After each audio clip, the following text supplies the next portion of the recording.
What's going on, everybody? Welcome back to the channel. You got Jake here, aka the Kentucky Dipper, coming at you once again. And I hope you all had a great Christmas and got to spend time with those you care about and cherished and enjoyed every moment of it. I know I did, even though it was busy and hectic. It was a good time and a good Christmas. Anyways, we're going to be doing another tricks of the trade video today, where we learn some of the tricks of the dip trade. And today we're going to be learning another, I would say this is probably the most vital skill you need to know as a dipper. And if you're just getting into dip and, you know, you're very unfamiliar, you don't know how to approach it, this is going to be a video for you. We're going to be learning how to pack a dip can today, ladies and gentlemen. Now, there's two ways you can do it. You can do it this way, which you'll see the majority of people pack that way, or you can do it this way, side pack it, which is what I like to do, and I'll explain why in a moment. Anyways, we can't get to that without putting in a dip, so go ahead and pack a whip with me if you feel like it. We got some Stoker's Straight. I got a tub of Stoker's Straight over the holidays because that big blizzard hit a lot of the country. I know a lot of you guys probably got some snow. So yeah, before that all came, I was like, yeah, I'm not gonna be trying to get out in that to buy some dip. So I just went ahead and bought me a tub. There we go. Cheers, ladies and gentlemen.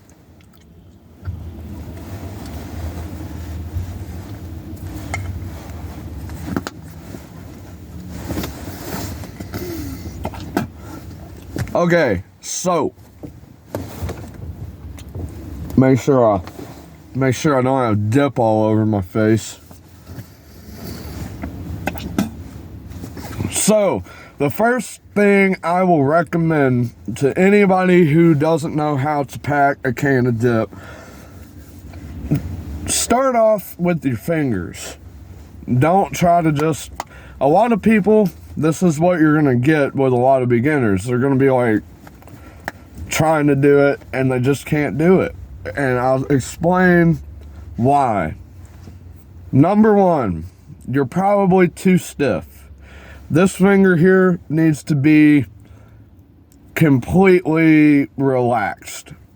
So you're going to relax your finger and you're going to kind of pinch these two together and you're holding an imaginary can of dip.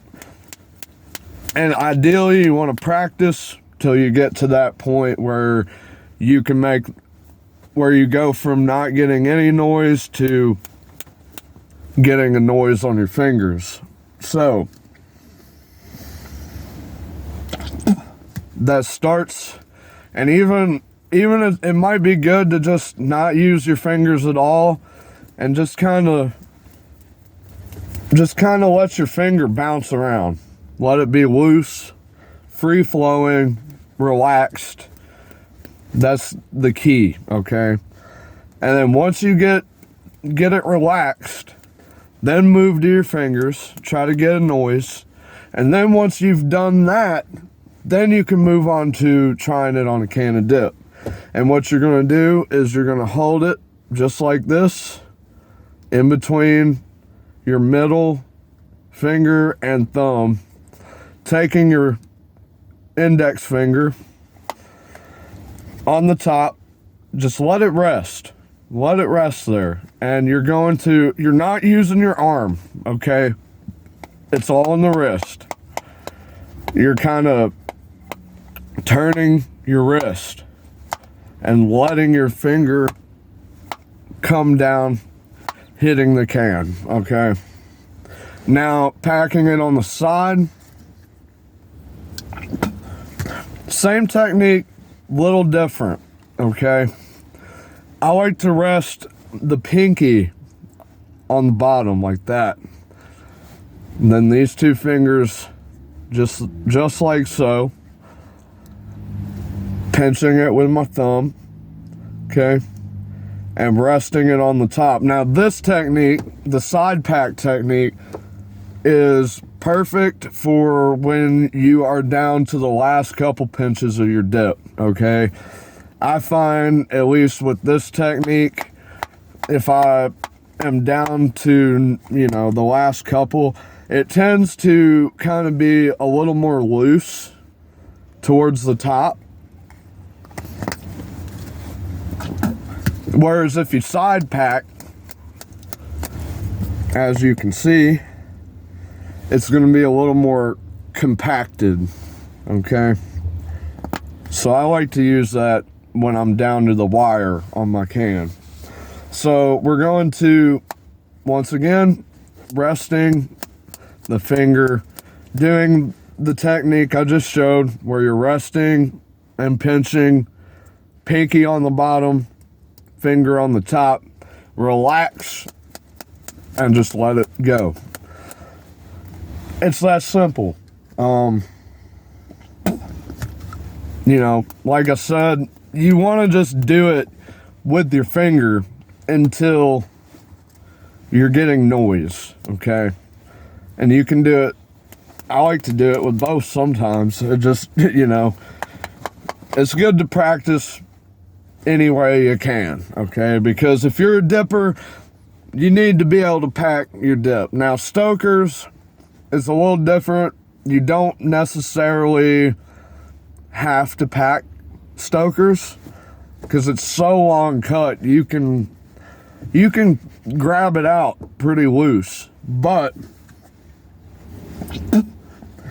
if you're dipping something that's a little more fine, or Copenhagen, things of that nature, you're gonna want to pack that. Okay, so yeah, just practice. Practice makes perfect. Practice, practice, practice. That is what my motto is always as a musician, practice, But yeah, it's not that hard. A lot of people make it a lot more difficult than it actually is. And a lot of that is because they're putting too much arm into it when it's more of a wrist movement. As you can see, I'm not moving my arm really at all. It's all in the wrist, all in the finger.